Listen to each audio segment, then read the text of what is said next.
parliez tout à l'heure du fait que vous vous sentiez français et aussi européen quand vous êtes parti aux États-Unis. Qu'est-ce que vous pensez maintenant de la crise de l'Union européenne, la crise de l'euro? Est-ce que vous croyez toujours en cette Europe?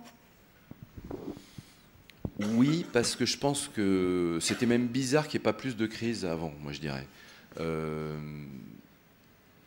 Moi, au moment où le film est sorti, parce que j'ai beaucoup parlé de l'Europe, tout ça, on m'a demandé de venir à Bruxelles, donc je ne sais pas si Angela Merkel a vu le film, mais en tout cas beaucoup de députés européens l'ont vu.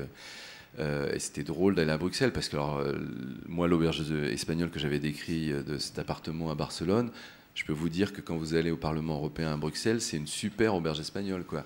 Je ne sais même pas comment ils arrivent à bosser, quoi. Quand vous avez les Grecs, les Hongrois, les Allemands, les Italiens, tous les opposent. Et rien que le système de traduction, vous allez dans la cabine de traduction et où chacun essaie d'entendre ce que l'autre dit avec son langage. Et c'est pas que son langage, c'est sa culture. C'est-à-dire que forcément, entre un Grec et un Suédois, enfin, ils pensent pas la même chose, quoi. Donc l'Europe, c'est ça. Moi, je disais en rigolant au moment où le film sortait, l'Europe, c'est les États désunis. Parce que je pense sincèrement, on est un espèce de peuple schizophrène, quoi. C'est-à-dire que le fait qu'on ait plein de langages, et on voit bien d'ailleurs avec ce qui se passe en Hongrie, là, il n'y a pas seulement le fait que les Hongrois parlent une langue bizarre, c'est qu'en ce moment, enfin, je veux dire, c'est une langue qui n'est pas partagée par plein de gens, et puis là, il y a un vrai problème politique qui se passe, de savoir est-ce qu'un pays qui n'a pas la même politique peut continuer à faire partie de l'Europe de la même façon. Donc, il y a plein de questions qui se posent. Donc,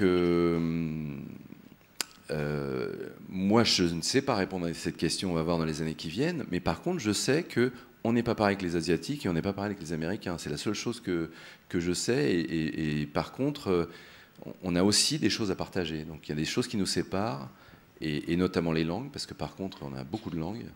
Et on voit bien en Belgique, c'est quand même rigolo que le pays de l'Europe, la Belgique, déjà ils s'entendent pas entre eux, quoi. Donc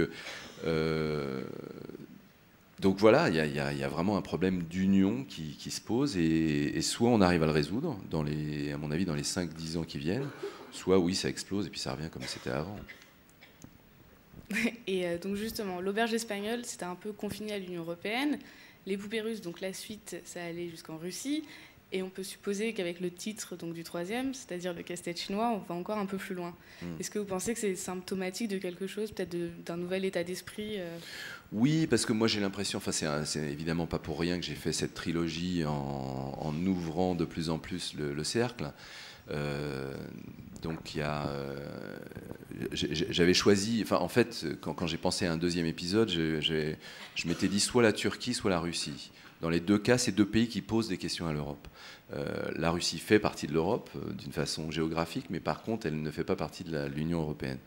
Donc je me disais que c'était intéressant d'aller là pour essayer de poser des questions à l'Europe et d'essayer de pousser les frontières. Et puis là, effectivement, ça va s'appeler casse-tête chinois. Et contrairement à ce que vous pensez, ça ne va pas se passer en Chine, ça va se passer à New York, à Chinatown. Donc l'idée, c'est de dire que là, maintenant, le monde est partout. Et puis,